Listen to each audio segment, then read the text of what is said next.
പറയുന്നതല്ല, അതിൻ്റെ പിന്നാമ്പുറത്തുള്ള സത്യങ്ങളൊക്കെ വേറെ അങ്ങനെ വിളിച്ചു പറയാൻ നിൽക്കുന്നതാണ്. ഇമോഷണലി നല്ല കണക്റ്റ് ആകുന്നു. ടോവിനോയുടെ പെർഫോമൻസ് ഒക്കെ എങ്ങനെ? അടിപൊളിയായിട്ടാണ്, സൂപ്പറായിട്ട് അഭിനയിച്ചിട്ട് എല്ലാവരും അടിപൊളിയാണ്. എല്ലാം കൊള്ളാം. ടോവിനോയുടെ നല്ലൊരു മൊത്തത്തിൽ പെർഫോമൻസ് ഒക്കെ എങ്ങനെ ഉണ്ടായിരുന്നു? നല്ല രീതിയിൽ ശരിക്കും നടന്നൊരു സംഭവമല്ലേ? അതെ പണ്ടത്തെ നമ്മൾ വയനാട്ടിലെ നടന്ന സംഭവം അത് നല്ല രീതിയിൽ തന്നെ അവർ ആക്കിയിട്ടുണ്ട്. പുതിയൊരു സമുദായം നല്ല രീതിയിലുള്ള അതാണ് കൊള്ളാം.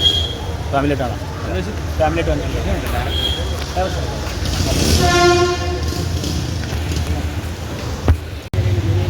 പടം ഒരു ഡ്രാമ ടൈപ്പ് പോയിട്ട് ഇൻ്റർവെല്ലിന് ശേഷം ഒരു ത്രില്ലർ ടൈപ്പിലോട്ട് പോവുകയാണ്.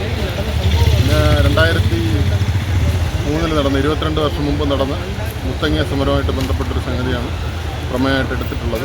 ഒരു പോലീസുകാരനിലൂടെ കഥ നീങ്ങുകയും വളരെ നല്ല രീതിയിൽ കൈകാര്യം ചെയ്തിട്ടുണ്ട്. ഇതിനു മുമ്പ് ഉണ്ടായിരുന്ന സർക്കാർ 22 വർഷങ്ങൾക്ക് മുമ്പ് നടന്ന ആ സമയത്തുണ്ടായിരുന്ന സർക്കാരും പോലീസും നടത്തിയ ഒരു പ്രശ്നത്തെ ആധികാരികമായിട്ടാണ് സംവിധാനം ചെയ്തത്.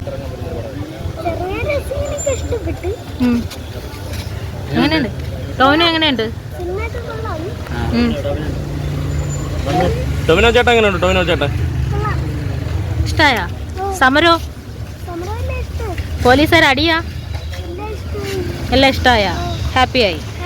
കൂട്ടുകാരെ ഒന്ന് കാണാൻ പറയോ? ശരി. എങ്ങനെ ഉണ്ടായിരുന്നു മൂവി?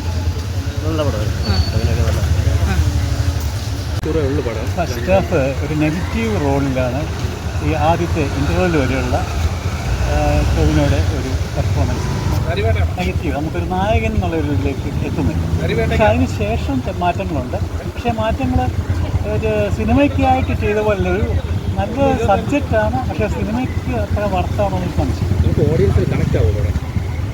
അല്പം ബുദ്ധിമുട്ട് കണക്റ്റ് ആവാനുള്ളൊന്നും അല്പം ബുദ്ധിമുട്ടാണ്.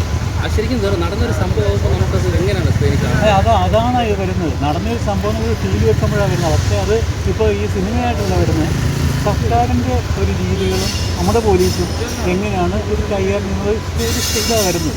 അതുകൊണ്ട് ഞാനിപ്പോൾ ഇത് ആശാസമരമായിട്ട് ലിങ്ക് ചെയ്യാം.